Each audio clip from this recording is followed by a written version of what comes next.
Sorry. Yay, we're Oh, live. hi. Welcome everybody to Positively Unready. I'm remembering to say it right this time. I'm Dan Gunther. With me, of course, is the awesome sacred gift pig, Brandi Jackola. Hello. Hi. And also joining us, of course, is Barry down there cheering for the Niners. Barry, Niners forever, welcome man. back. Absolutely. Yeah. Screw the logicians. Those guys. Yeah. No. I hear the captain of that team once punched out Cisco in a bar too. So, yeah.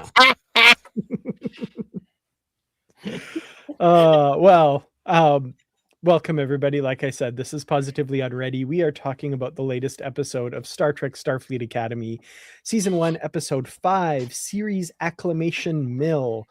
And I'm just going to be right up front with this episode. My bias is going to be showing 100%. I'm going into this episode loving it because Yes. I can't help it. I'm a Niner. Yeah. There's really no other way to say it. This was a love letter to not only Avery Brooks, but also all Niners fans out there.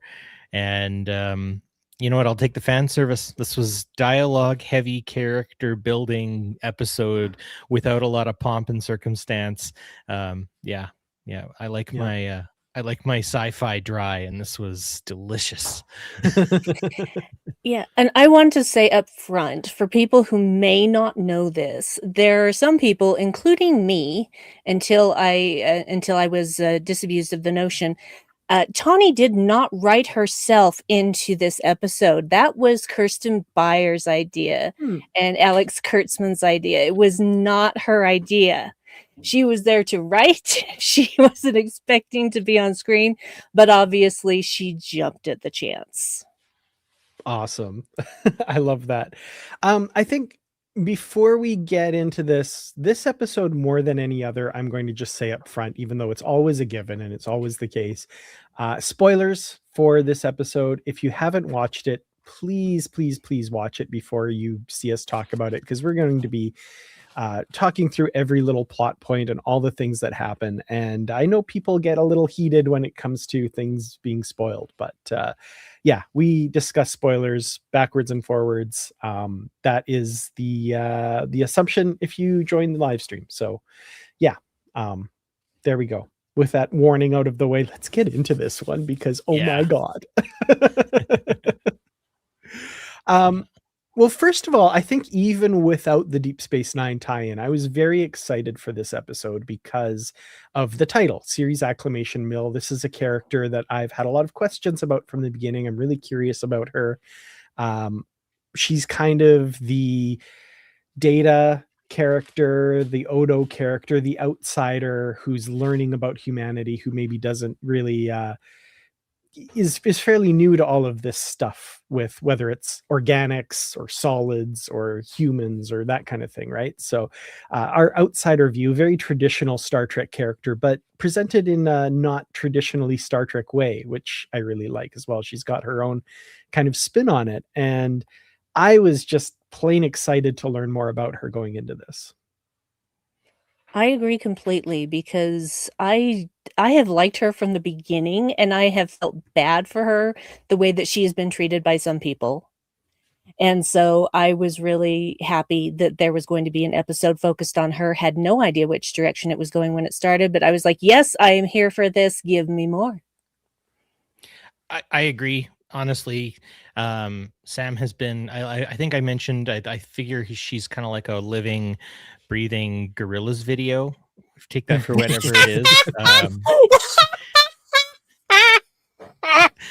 You're not wrong.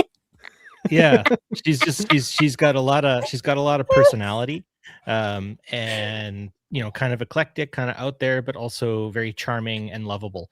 And this, I mean, it's funny because I feel like they could have written this and made, like, almost written her out of her own character driving story, but instead they were able to lace her in very, very well. And I was very happy about that.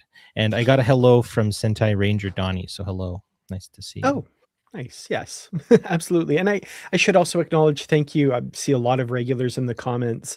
Really appreciate you all joining us. And I appreciate everybody watching us and listening to us later after the fact as well. So thank you so much.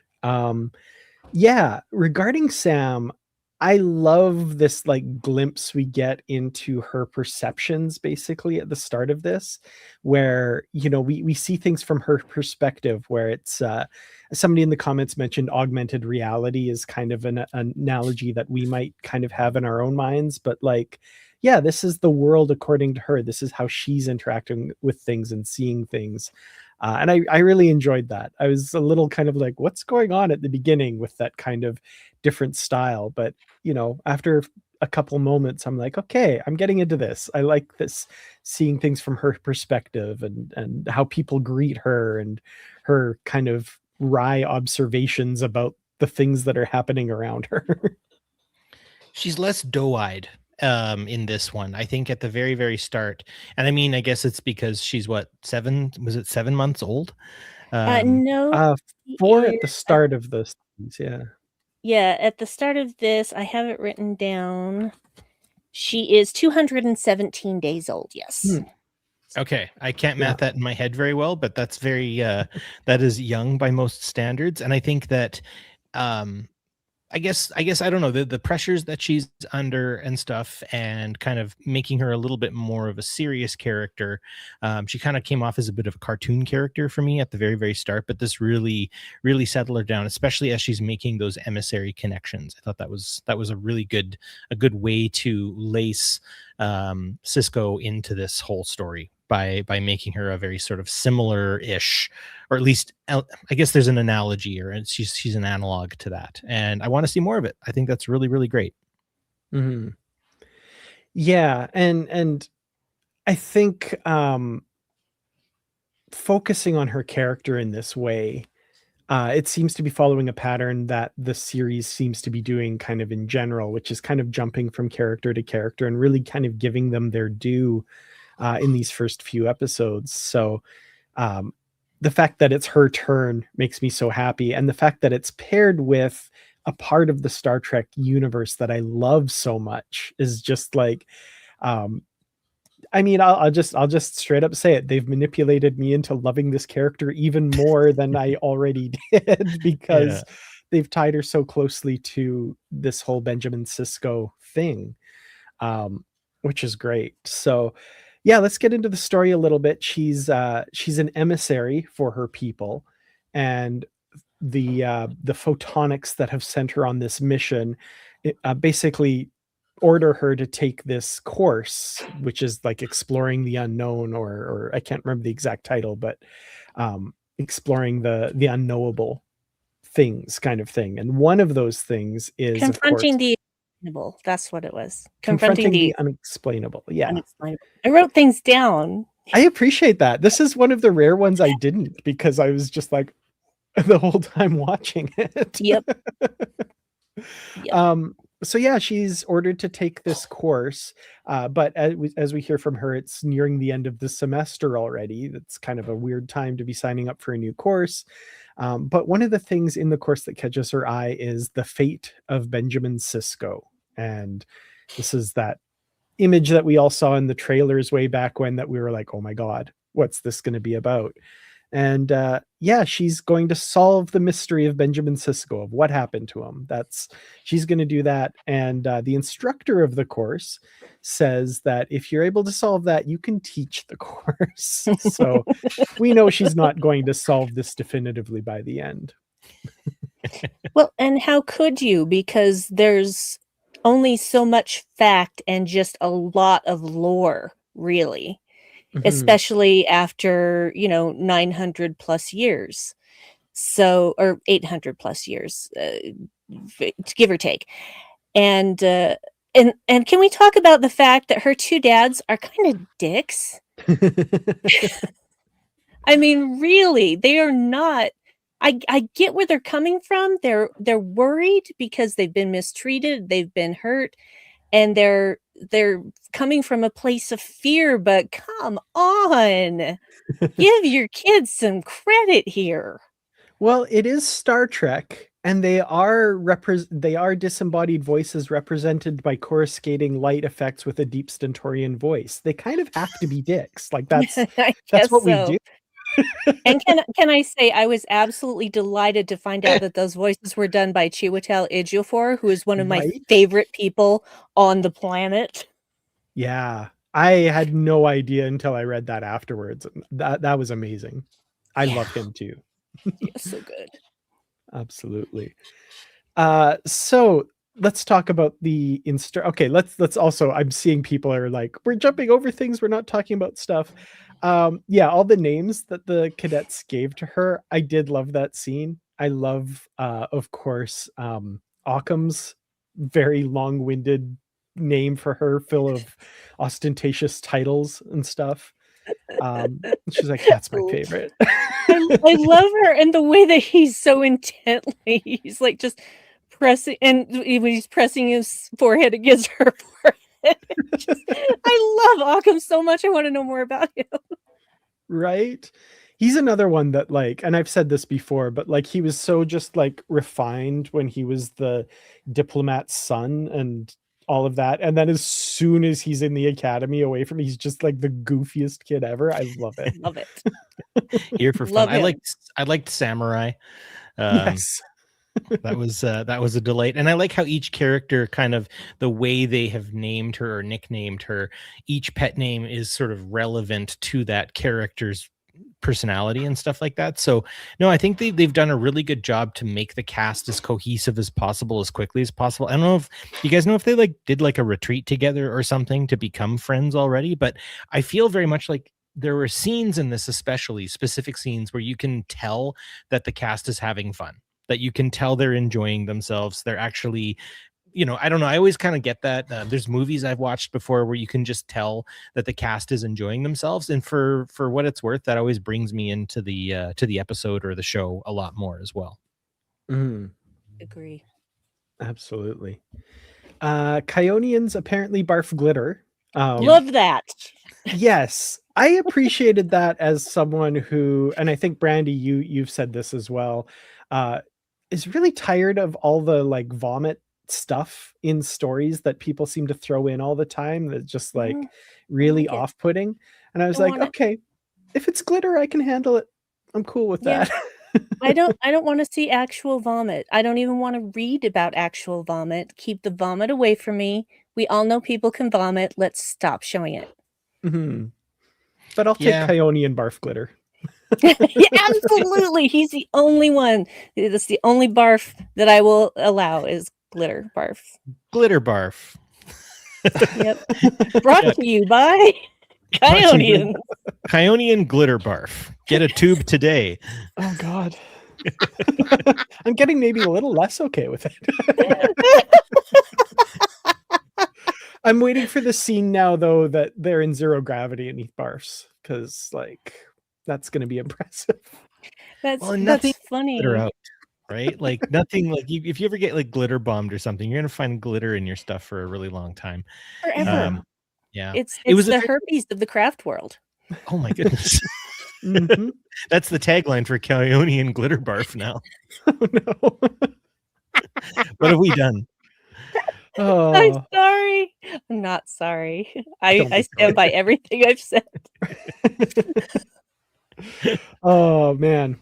Well, so Sam is going to investigate this mystery, and over the course of the episode we get little pieces of this, and 800 and plus years later, what has become of this story. And Barry, this is something you and I have talked about in previous episodes before, which is the mystique surrounding the mystery of what happened to Sisko, and how like it's almost more satisfying as a piece of religious lore or legendarium, in that we don't necessarily want to know empirically every single thing that happened, because that takes away some of the meaning behind it, right?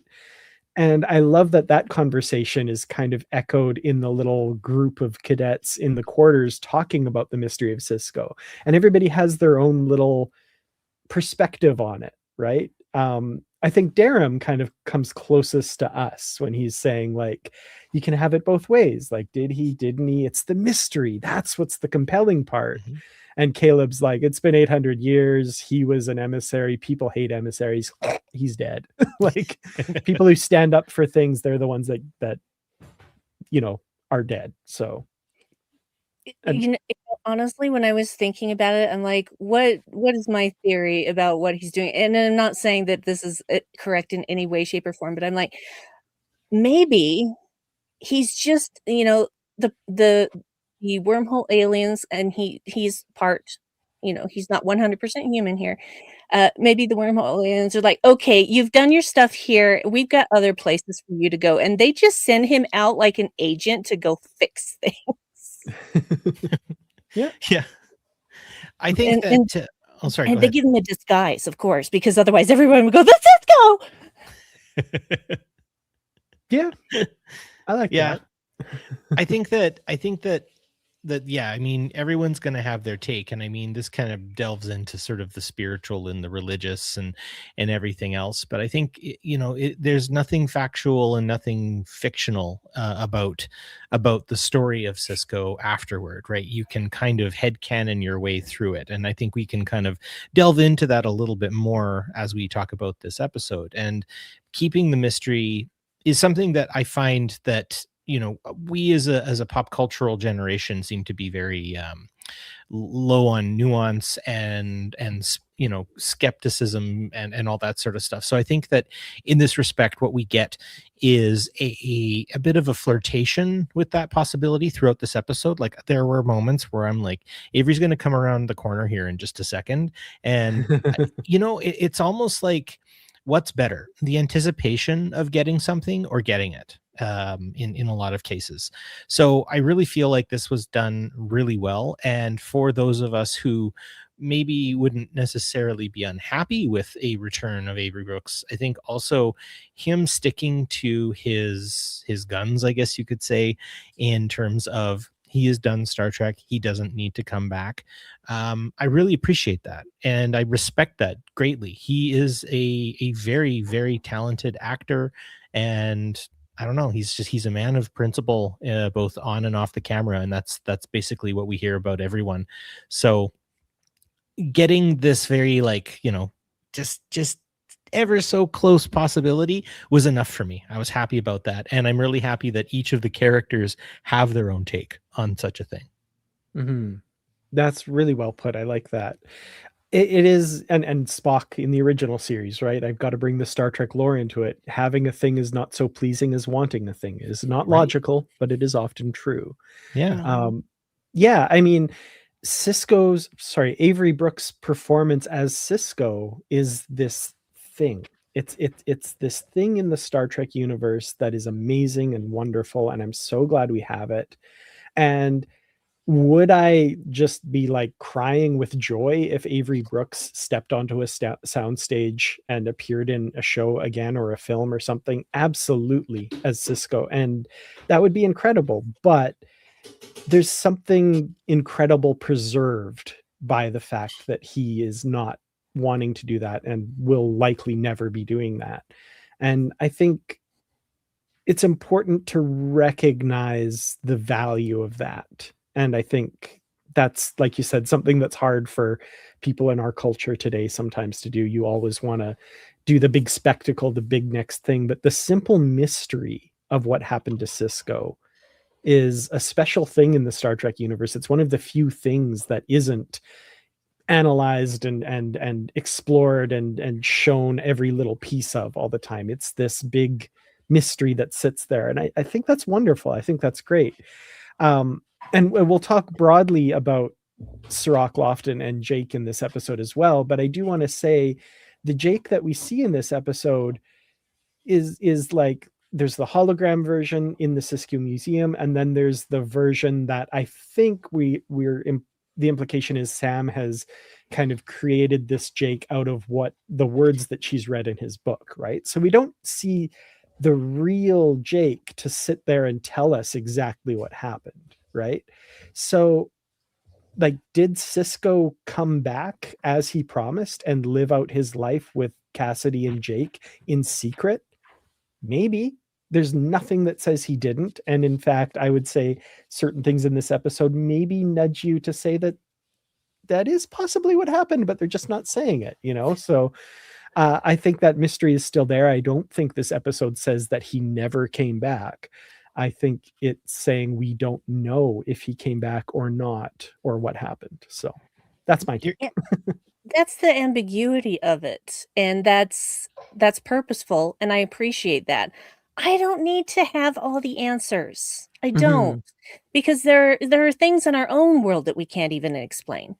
And I'm just Most things, I would contend. yeah, most things, yeah. But there are certain things that we're like, no, that's not possible until it is, and so it's not something that I need. I basically, I just didn't want a bad ending. That's basically what I wanted out of this, is not finding out anything bad. I didn't want that. I didn't think we were actually going to get anything like that, but there's always that worry of, oh, please don't ruin what we have just for fan service. Please don't do that. Yeah. And I don't think they did. I don't think they've ruined anything. And I think the fan service is magnificent. It was well appointed, very tasteful fan service for sure.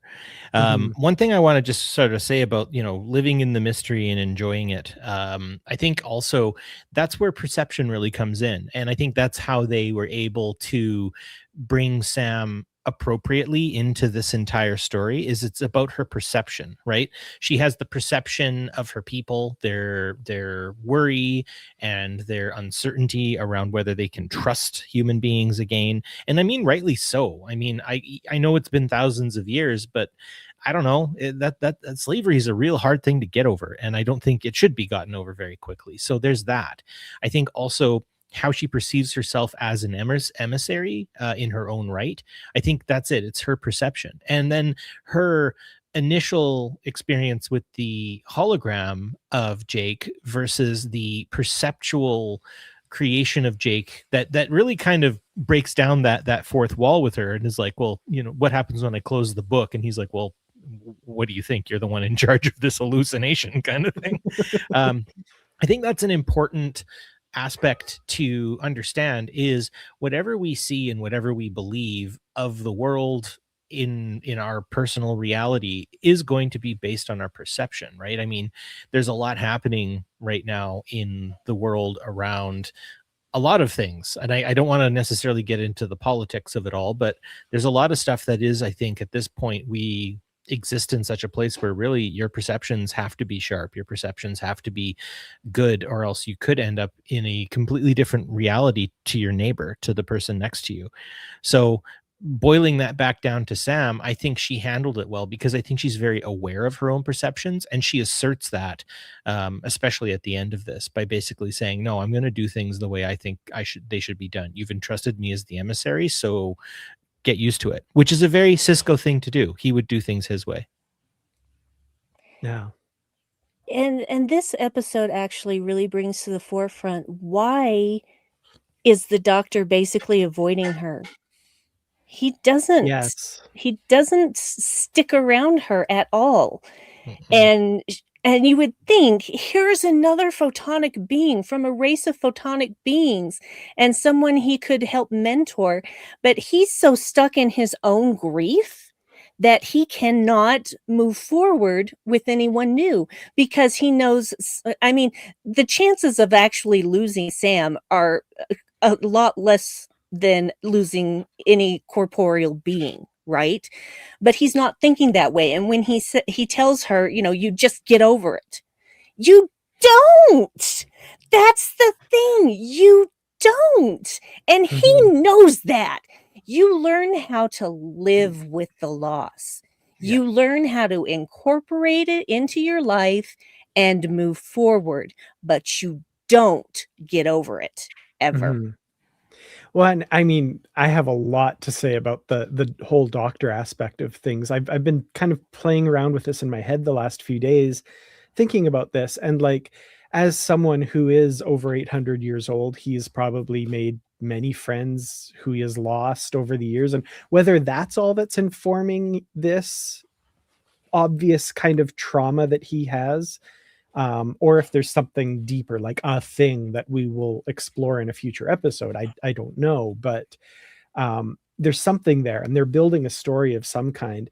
And the thing that I kind of realized with that whole line, that like, you get over it and stuff, on some level, like you say, he knows that that is not the case. He is a hologram that has control over his own programming, and has in the past had memories of things deleted from his brain.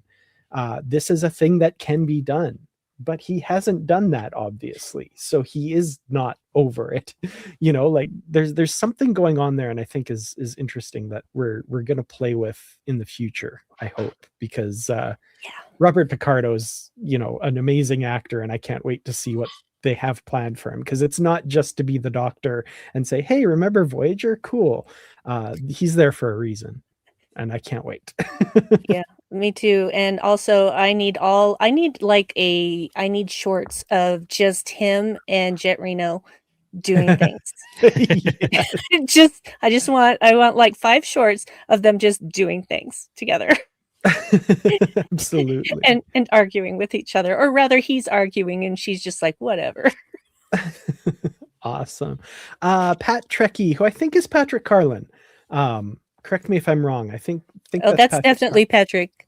Oh, okay. Jake's line to Sam about the things she thought he missed that he didn't, and Jake knows he was there even though he can't prove it, really hit me, because that's exactly how I feel about my mom. Yeah, absolutely. I think that line hit really hard, for a lot of people, for sure.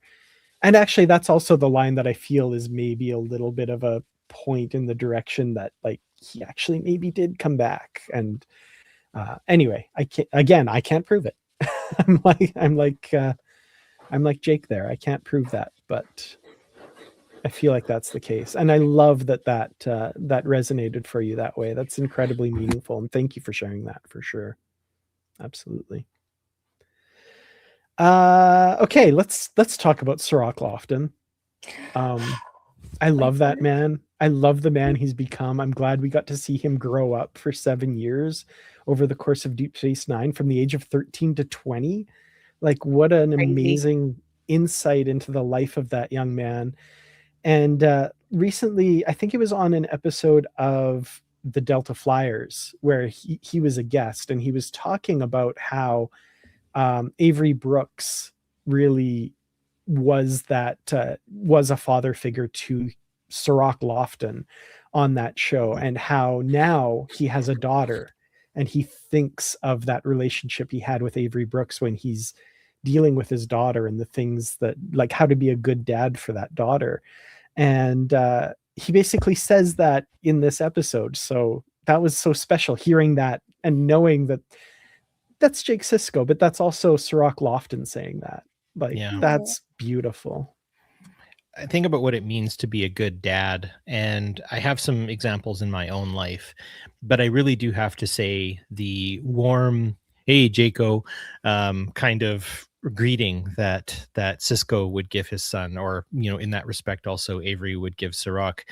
I really have to say that, like, should I become a father, I would aspire to the same kindness and tenderness and that slow boil of strength that you get from Sisko. He really is a magnificent representation of parenthood and what it means to have the non-toxic masculinity, the healthy masculinity, that is nurturing, that is caring, that is kind, selfless. And also, like, I always think about when he and Jake sailed on that Bajoran sail ship, and there it is, and just how excited he was to be there with his son to do it. And I know Jake wasn't necessarily as jazzed about it, shall we say, but I don't know, the bonding of it was just beautiful, and it's something that has resonated with me pretty much since I watched it when I was 15 years old or so. Yeah. Absolutely. There's so many great Sisko Jake moments, and that love between the two real life actors comes through on the screen too. So to see Jake Sirach talking about it on screen is just like the depth in his eyes you can see when he's talking about it is just like, oh, you know how real that is. It's so cool. I love that he still wears wild patterns on his clothes. Oh Like, yes, yeah, yes, awesome. in character. I love that when Sam is having her little talk with him, that he the first thing he says to her is, "Hey sis." Yeah. Yeah. I'm just like, I'm gonna cry even more now. Absolutely. Well, Tawny Newsome talked a little bit about writing this episode. And first of all, she was talking about how like it's been her goal basically first thing to give Deep Space Nine the acknowledgement that she feels it may have been missing a little bit in more modern Star Trek. So awesome for that, but also the like handing down the torch of the emissary kind of thing, and this idea and kind of crafting the story around that.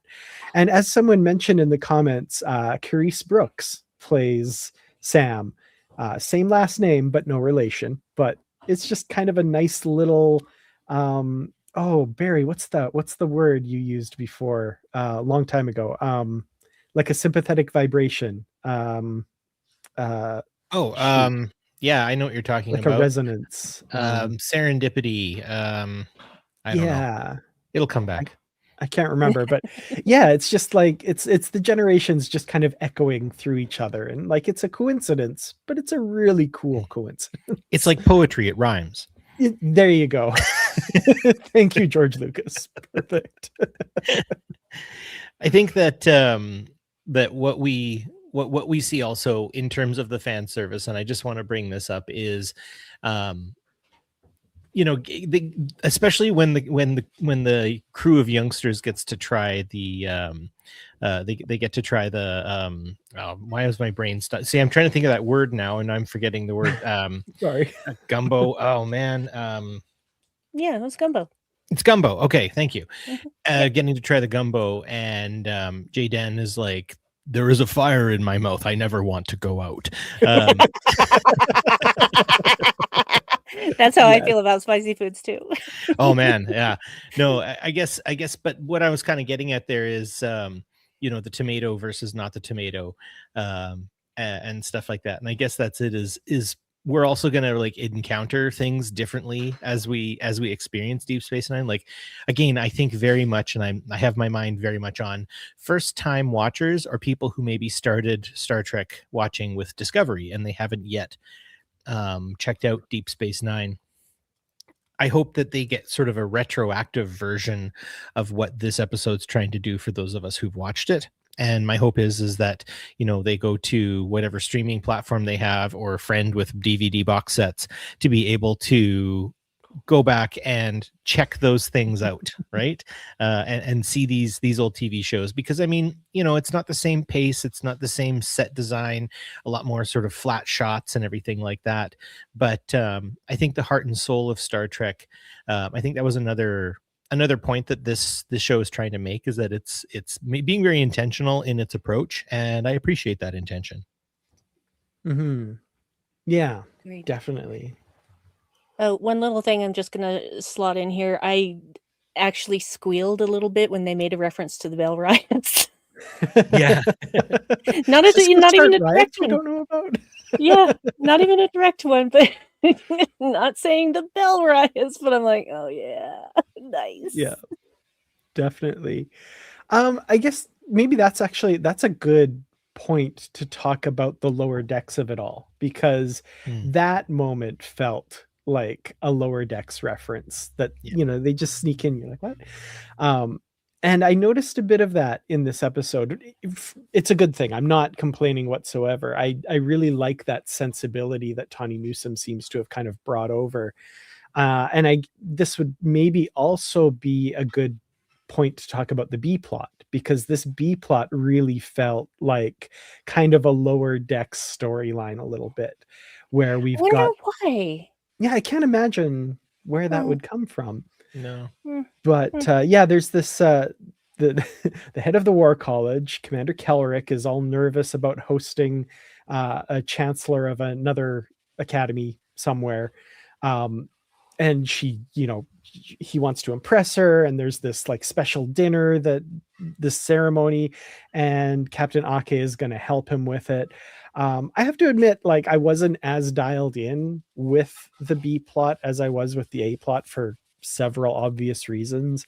There were bits that I found were funny and amusing and that sort of thing, but for me, it doesn't really kick off until the end, oddly enough, where we get that outburst from Kellrick, where he accuses Captain Ake of turning her back on Starfleet when she left 15 years ago. And that's when the story got interesting to me. Like, I was enjoying it. It was kind of fun. I love Jet Reno. Tig Notaro was amazing. Her playing off of Robert Picardo is perfect. Give me all the shorts with those two in them. But that's when I kind of sat up and took notice of that storyline, was when that happened, and we get that kind of rapprochement a little bit between the two of them in that turbolift scene following that. I think that was an important bit, because Kellrick has been a bit of a caricature up till now. And in his mind, I think Ake has been a caricature up until now. And this is kind of the moment they find some common ground and understand each other and see where each other is coming from a little bit. And I appreciate that. I liked that aspect of it. I did too. And also that the Alpharat is the planet that these people are come from. They're called the Alpharati. I don't know much more than that, except their spoons have no way to be used as spoons. And they like blowfish, I guess. I guess so. And there's a pig involved somehow. Gift pig. Yeah. Sacred gift pig. Sacred. Sorry. Yes. Yeah, but it was guard eels, I guess. Fire eels that need to be have the ocean heated up for them. You couldn't do that on board somewhere. Interesting. Trying to make it's a just good a impression. Small lagoon therein. Yeah, not like that's going to throw off any balance in the Pacific Ocean at all. I mean, just heat up part of it. Everything's going to be fine. Heating the world is fine. It's fine. Yeah, it's totally fine. It's going to bleach a couple coral reefs, whatever. I did appreciate the way that Ake handled it at the end, because she could have, he basically blindsided her and insulted her. And she came back with kindness and empathy and explained to him why she wanted him there. And I was just, that was something that I did not expect. I thought this was just going to be some big practical joke. I wasn't sure how it was going to shake out. And it actually made me halfway like Kellrick. So congratulations, Ake. You've done it again.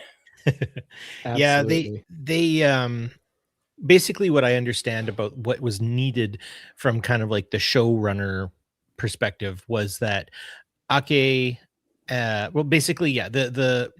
we've got this rivalry, and the rivalry goes all the way to the top, and we've got a bit of resentment. So there almost needed to be some level of a blowout. It's just the approach that they took was very Lower Decks, was very sort of goofy humor.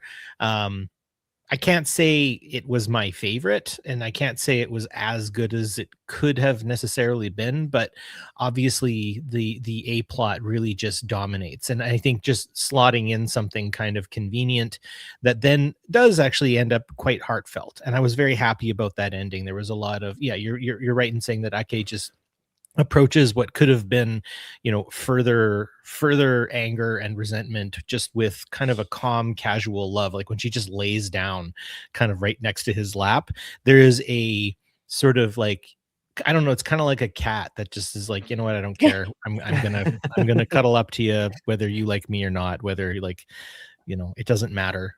Let's just be friends. And I appreciated that, because sometimes that's all that's really needed. Like, you don't need to have these like big wordy, I'm so sorry, and we just didn't understand each other, and let's be friends now. She just is like, you know what, we're all together. This is a thing that we have to do now. So either we get over this, or we continue to fight, and all of our students will continue to fight. Mm-hmm. Well, and it's also her putting into action the words she told Caleb 2 episodes ago, right? Like, what she's trying to teach these kids is not to fight wars, but to disarm your enemy using empathy and kindness and create real lasting peace.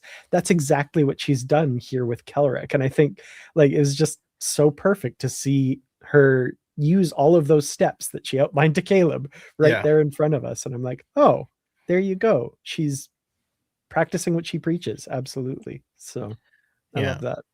Well, again, on kind of a ripped from the headlines kind of thing, I think there are nations right now around the world. I know there's a lot of conflict happening, especially from the Western perspective. But if you actually look at it a little more deeply, there have been nations who have kind of not gotten along as of recently, or have had harder times, that are working with other nations in the world on win-win scenarios, and actively choosing not to be hostile with each other, actively choosing not to put other nations into debt traps and all of these other things, and trying to just basically win over your enemy.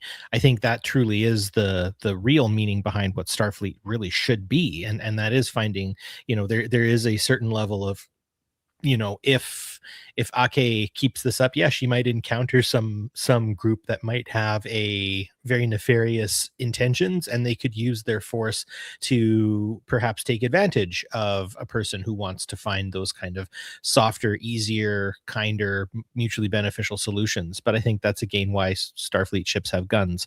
So we will do this the good way, we'll do this the kind way, but if you decide to cause us issues, then yeah, we'll step up in that direction. But no, it sets a really good precedent, and it sets a good precedent for what I think Starfleet has always aspired to be. Well put. Absolutely. Yeah. Well, let's pop back over to the A storyline for now, because I want to talk about their trip out to the bar in San Francisco. This deserves some discussion on multiple fronts. There's a few things going on here. First of all, everything with Sam, everything with Caleb and Tarima. We get some movement on that front. And the cadets versus the War College gets some play here. But also Jaden and some movement in his storyline as well, which I really enjoyed as well. You can see what I chose as my little quote this week. I really love, is it Kyle? Kyle's his name, right? I think it means Kyle. I love that character. I love that there's this animosity between the War College and the Academy, and they're sniping each other. It gets to him. He's like, "Hey guys, great jackets." Yeah. I love that guy.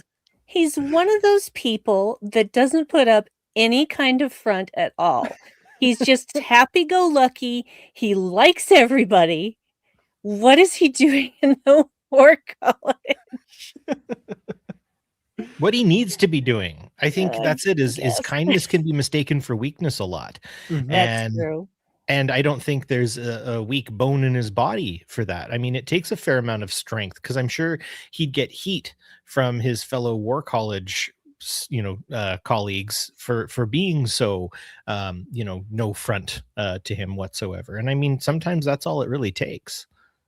Yeah. It's really funny to see a lot of the War College kids next to our Starfleet kids, especially if they're standing close to Caleb or Jaden, because they look like children.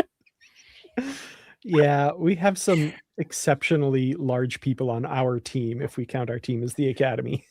Yeah. Caleb is a monster. That guy's huge. Yeah. So big. So big. I know I've brought it up in previous recordings before, but it just needs to be noted that he was directed to lose muscle mass for this part. He is smaller than he was when he was cast. So even right now, he could probably bench press me, and I'm not a light girl. I think maybe the three of us probably have a good shot at. You'd have to like use zip ties to keep us all together, because I don't think he could just lift three of us with us all wiggling around like that. But let's give it a try. Zip tie us together and cover us in glitter barf. Yes, that's how I want to go out. All right. Okay. I'll note that down. Yeah, I'll write that down for later. Thank you. Well, my husband and I have decided we're going out like Thelma and Louise. It's both of us or none of us. So Dave now All has right. got zip ties and glitter added to it. Thelma and Louise, zip ties, Just adding glitter. them to the list on the fridge. Yeah. Yep. We have a whiteboard. Awesome. So yeah, the bar, we've also got, of course, Sam wanting to go there as a place, or at least near the place where Cisco hung out and got into a fight with a certain Vulcan that we meet in season 7 of Deep Space Nine, and all of this, the programming that Caleb is able to do to have her experience intoxication. She immediately pounds 12 shots on it. It was amusing. She's a good actor. She does a pretty good job with that. There were bits that made me laugh. I think like, oh, this is my song. Like, Sam, you've never heard this song before in your life. I don't know. I enjoyed it. It was amusing. And then of course she kicks off the brawl between the two groups, which yeah. I feel like sometimes people overact drunk. I think she was just pitch perfect, especially for 12 shots. Like, Yeah. most people at 12 shots would be out cold on the floor. But she's a photonic being. She's only experiencing the after effect. She didn't actually drink 12 shots, but it wasn't so over the top that it was a caricature. I felt like it was actually really well done. I guess, yeah, like this was again just young people going out and being goofballs and stuff. So you got to kind of give it some space. This was a necessary moment because I think there's a lot of buildup in this episode, and that was kind of like a pressure release valve scene where we could get that advancement of character, the kind of the larger plots right between the Academy and the War College. Jaden's kind of burgeoning love triangle he's a part of. Just all of that kind of gets a bit more of an advancement. Plus we get a lot of interesting visuals along with Sam's drunken episode and whatnot. The camera work was very fascinating in it. A lot of close-ups, a lot of kind of tilted angles, verging on kind of like 90s style filming, I find, in a lot of ways, like kind of those out there sort of TV shows and stuff. So I think this was a necessary point. It kind of brings down that level of like, is Cisco going to show up tension and whatnot, and kind of brings us back into the story itself. And then we get that second shot of it afterward, which I think is useful. So from like a very technical writing perspective, I think this was a necessary scene. It was a little wacky, but that's fine. Yeah, wacky's going to be expected a little bit with the age range and stuff. I think one thing that I kind of have to remember when I'm watching this show is like the three of us, we're all over the age of 40. Yeah. We're this stuff is deep in our past, but some of it echoes. Like I'm like, I remember adventures adjacent to stuff like this. Maybe I wasn't quite with that crowd necessarily, but yeah, I remember nights that sometimes got a little rowdy or whatever, and or at least being witness to them, I guess. So you just sometimes have to remember they're young people need to figure themselves out, and this is all a part of figuring yourselves out. These are all the things that happen, right? It felt true. Speaking of figuring things out, I guess Caleb and Tarima take some steps here, which I'm Finally. sure is right. I'm sure is going to echo into future episodes as well. We'll get a continuation of that, but yeah, they're cute together. I don't have much to say about them, I guess. I have a prediction. Please. I think Tarima is going to end up a villain. Ooh, I think once that little emotion reading thing falls off, I don't think she's going to be fully in control, and I think she's going to make some bad choices, and I think that's going to cause some issues. I think we've kind of got a good thing going, and maybe I'm wrong, but that's my guess. I mean, I have not watched ahead beyond this episode. I haven't seen a single thing beyond it. I have no inside tracks. I have nothing to go on except a hunch. Interesting. As someone who has watched the next episode, I can neither confirm nor deny anything that you have said. Here we go. Interesting. I've also seen speculation that just kind of adjacent to that, that Kyle, because he's so nice, there's something going on there, and he's going to be a villain. Oh, I hope not. I hope love his not. cute little face. He'll go whole peanut hamper on us.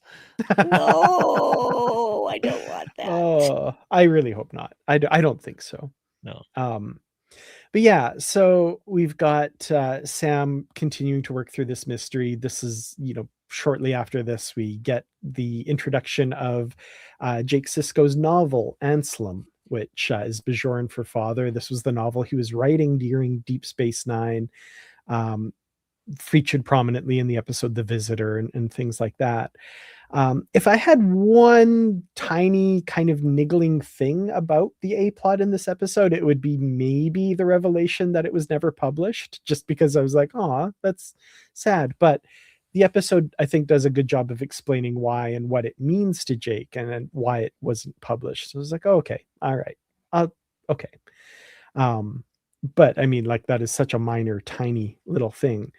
And it's through that book, of course, that that Sam really gets to know Jake. And somebody in a comment somewhere reminded me of the quote that a good book is a conversation with the author, right? And that's what I'm sure they had in their mind when they were writing this scene, because that seems so beautiful, such a gorgeous conversation between the two of them. I don't have much more to say than that, other than I was just like on the verge of tears watching that the whole time. Yeah. I was just actually collapsing into complete sobs at that time. So basically from about 15 minutes till the end, that was just all tears and sobbing quietly. That's something I need to just get myself out of, because I've always been a very emotional person. People don't usually understand that about me. They think I'm overreacting to something. Like, this is just my process. Okay, this is what I do. But I've trained myself to sob quietly. And I kind of want to train myself out of that and just let it rip. Yeah, I get that. Speaking as someone who, I think, like, my emotions are always very, very, very close under the surface. And I think it is literally 40 years of acculturation and having it, not beaten into me, but having it drilled into me that, like, don't let that out all the time is the only reason I'm not all the time. Because they literally feel like skin deep all the time for me. Yep. So, but I think, as a male, I'm not supposed to, as a kid and all that stuff was like, because anyway, that's me. It's always there. And I just, yeah. That's me. I feel everything all the time. There is no off switch. It is a hard way to live, folks. I don't recommend it, really. But this is what I got. This is what I work with. But I mean, I think also being able to show emotion is maybe part of this episode, right? I think those of us who did feel something from this episode, that's the point. So if you did kind of have an emotional moment while watching this, congratulations, you're a human being. And I think that's ultimately what we're trying to get at. And I think the way the B plot resolves, I think the way that Sam approaches her perception on being an emissary, I think that, getting more insights into Jake and his father, it's all based on kind of how we process emotion, how we process the sublime and the liminal, and that kind of greater thing. Is it appropriate to maybe bring up the final quote, or do we have more to say before? I think the only thing I'd talk about briefly before we get there is the revelation that Tawny Newsom's character is, of course, Isla Dax, the newest host for the Trill Symbiont, which is pretty cool. That would make her, according to Discovery's lore that they talked about with the Bix symbiont, definitely a very long-lived symbiont, longer than the average or even the oldest symbionts, but I'm okay with it because it's Dax. Cool. Yeah. It was a cool revelation, and rewatching it, actually, you see how many mannerisms Tawny worked into her performance that are very, very Jadzia and Esri Dax coded that we had seen throughout Deep Space Nine. So bravo to Tawny Newsome, the performer in this case, for bringing that character to life. Agree completely. And frankly, I should have clocked her as Dax way sooner in the episode. The first time she said Benjamin, I should have known. Yeah. I should have known. Mm-hmm. I didn't. Yeah. I didn't. I did. I noted her saying Benjamin, and I was like, "Oh, that's interesting." And then also when she has the book and gives her the book, and I was like, "Who is she that she gets to have that?" But I didn't think of it beyond that, other than like, "Oh, that's interesting." And then like, "Oh, okay, I see." Later on, so yeah, no, I didn't pick up on it at all until the revelation of the spots, for sure. And then I was like. Yes, that's when the heavy sobbing began. Yeah. No, I was happy to see Dax being brought back into this. And I mean, I don't necessarily think it's a complete necessity to bring Dax into any more episodes beyond this. I think just knowing Dax is out there is good enough for me. And I mean, I was thinking about that too, as kind of having like, for lack of a better term, shower thoughts on like, how did a symbiote, a Trill symbiote, live this long? Maybe for a period of time, Dax just like cryo froze themselves, like vacuum sealed and cryo froze for a little while, and then popped themselves back out again and kept on trucking. Who knows? Or it also seems that her hosts tend to be in Starfleet, and we know time travel hijinks happen with Starfleet all the time. So all the time, maybe she just skipped a few centuries at some point. Right? Who knows? Yeah, absolutely. Yeah, exactly. All right. Yeah. Let's talk about that bit at the end then. So we get the revelation that this voiceover that Sam has been doing the whole episode, we find out who she's been talking to. She has been speaking to Benjamin Sisko, the emissary of the prophets, this whole time. And as she says, I don't know if you'll ever answer me or if you're actually listening, but this is you raised a great son, you lived an amazing life, you were an amazing emissary, and yada yada yada. And as the camera pushes into the window and the view out of the San Francisco Bay, we hear Avery Brooks. We hear ostensibly Sisko's voice from the Celestial Temple. When we watched this, and Barry, you and I had this discussion because we're like, I don't recognize those words. I don't know where that's from. Was this something he came in to record? We know now where that is from. So that has now been revealed. But of course, when we're watching the screeners and the world hasn't seen these episodes yet, it's like, I don't know how to figure this out. I don't know who to ask, because you can't ask things without spoiling things. And yeah, so do you know where that's from now, Barry? Have you found that out? I don't. No, I've Okay. kept quiet on it. So spill the beans, Dan. Okay, so it is from a jazz album that Avery Brooks put out in, I think it was 2008, called Here, which I really want now. But and apparently it was Sirach Lofton who spoke with Avery Brooks and ostensibly got the permission to use this in the episode. So there was collaboration from Avery Brooks, not directly, but by proxy through Sirach Lofton, who spoke with him about participating in some way in this episode. So there you go. It was a moving quote, and if I may quote it, divine laws are simpler than human ones, which is why it takes a lifetime to be able to understand them. Only love can understand them. Only love can interpret these words as they were meant to be interpreted. I think that's the big thing, is Avery Brooks, above everything else to me, is a jazz musician. And only jazz in its truest form will move you the way music is meant to move you, I think, in a modern sense. And the way in which Avery has approached his post Star Trek life actually makes him cooler to me. It makes it all the more valuable. And again, that mystery, I would have actually been satisfied with the mystery, but at the same time, I'm happy that I now know that it comes from something else, and that Avery Brooks still keeps that kind of layer of separation from Star Trek to this very day. But what truer words, right? I think love is how we can understand some of these deeper things, and I think that's what this story is ultimately. Is it's a love story, and I'm very, very happy that I got to be there for it. Absolutely. Yeah. Avery Brooks is someone who I was so fortunate to see live in person at a Star Trek convention where I got that photo taken. I want to say 2010 or 11, one of those 2 years. I can't remember. And I say this next part kind of jokingly, but also like kind of distressingly not jokingly.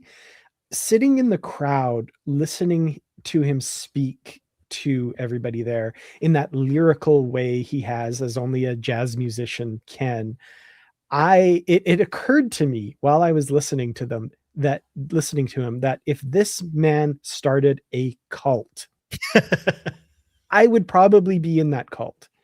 And like it was kind of a terrifying thought, because you like to think of yourself as like intellectual and above that sort of thing, but I was like, if this man told me to jump off a cliff, I probably would do it. Like it's hypnotic, like the way he speaks to you. And this quote they chose at the end, this piece of speaking from this album of his, I think embodies just like, if it had gone on for another minute, you would be lost in whatever he was saying, and just like swaying to the lyricalness of his words. And it's the words that I am saying fall flat in describing the way he makes you feel when he talks. And like, it's scary. It's literally scary. And oh man, he's an incredible human being. And I know it just sounds like I'm gushing nonsensically, and he would put it in so much better terms than I can, because yeah, I've got nothing. He would he would have control over me. Yeah. Well, that's the thing. You said your things honestly, and that's what matters most. No. Well, by the time that the quote happens, it pushes in, and we see the for Avery. And also, one thing I didn't notice on both times I watched it, but was pointed out, and I had to go back and look. Avery Brooks' face is in the clouds above San Francisco Bay. Just it's subtle, but it is there. You do see Cisco's face in the clouds. So, yeah. If you didn't catch that, go back and watch it, and watch the whole episode again and catch that right at the end. It's beautiful. So there we go. Yeah. Oh, and then the Deep Space Nine theme over the closing credits. If I wasn't already crying enough. Yeah. You jerks. Yep. That was me. I was crying by the end of the episode, and then the Avery Brooks voice comes on, and I get worse, and then the Deep Space Nine theme comes on, and I'm just like, just give me all the tissue. Stop, he's dead already. All of it. Oh. Yeah. Well, those are that's pretty much the episode, backwards and forwards. I guess final thoughts from each of you, and a rating for Series Acclimation Mill. And of course, that goes for the folks in the comments as well. I'd love to hear your final thoughts and ratings for this episode too. Brandi, why don't you kick us off? Who do you want to go first? This episode was not something I ever expected. It's even the things that you think, why are they putting this in this episode? It has a purpose. Everything in it has a purpose. It's not just fan service here. there is a purpose to all of this. I love Sam finding her way and hanging up on her two dads and saying, I'm doing this my way, bye. Yeah. I love that she's finally claiming who she is and who she wants to be without them saying, you have to do this. And again, I get why they're that way, but loosen up, dads. Good grief. So and when they started talking about the Cisco, I'm just like, oh, buckle up, Buttercup. Here we go. And I could not have predicted the ending. I should have, again, clocked Dax's use of Benjamin as being Dax, because nobody else calls him that. Nobody else calls him that in the episode. Nobody else called him that on Deep Space Nine. It was, Benjamin was Dax's thing.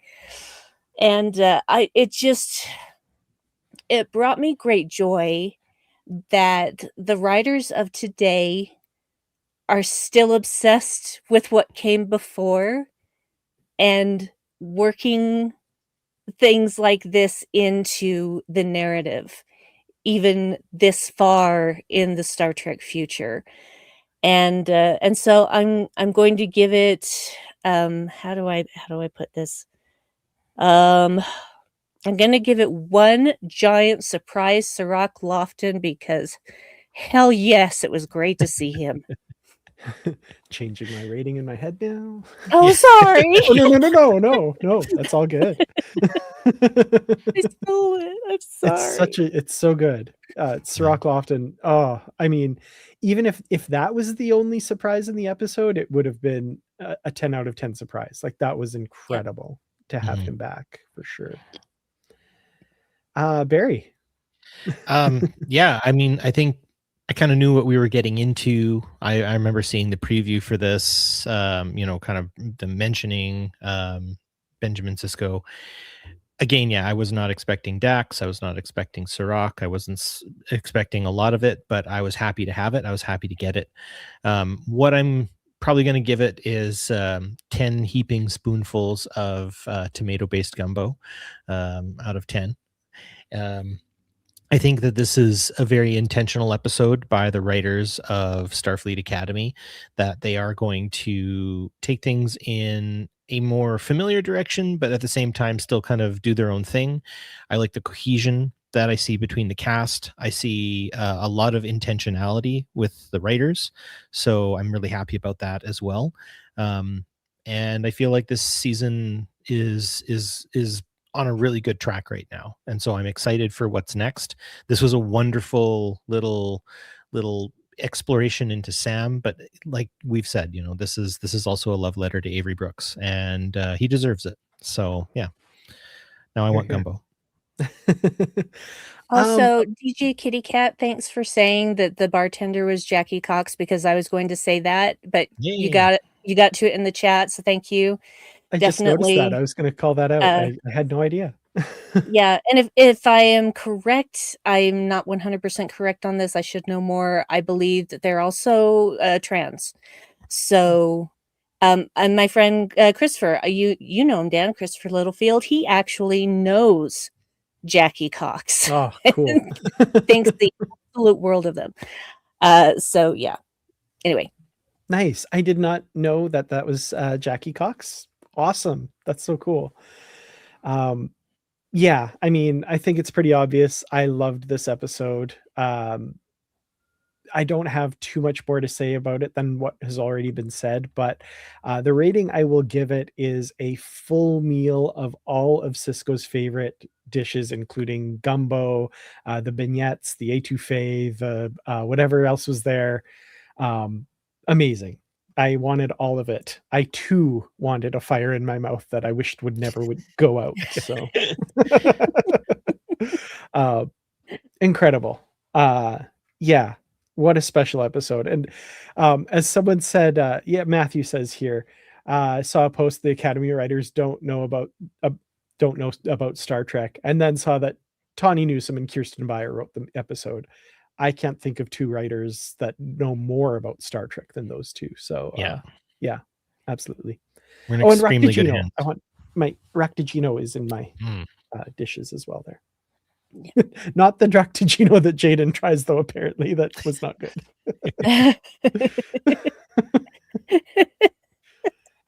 Oh, awesome. Well, yeah, that's Series Acclimation Mill. I guess we will be back in a week's time talking about next week's episode. And until then, I guess, Brandi, what have you got going on Shield Podulation? And yeah, what's going on over there? Well, surprising everyone, last week I talked about how we finally got our first original series episode, and this week we also have another original series episode. Careful what you wish for. That's all you're gonna have. That's the thing, though, is that this is one of my favorites. It was one of the most formative episodes of Star Trek in my young life, and it's the Doomsday Machine, and I am Nice. so looking forward to this.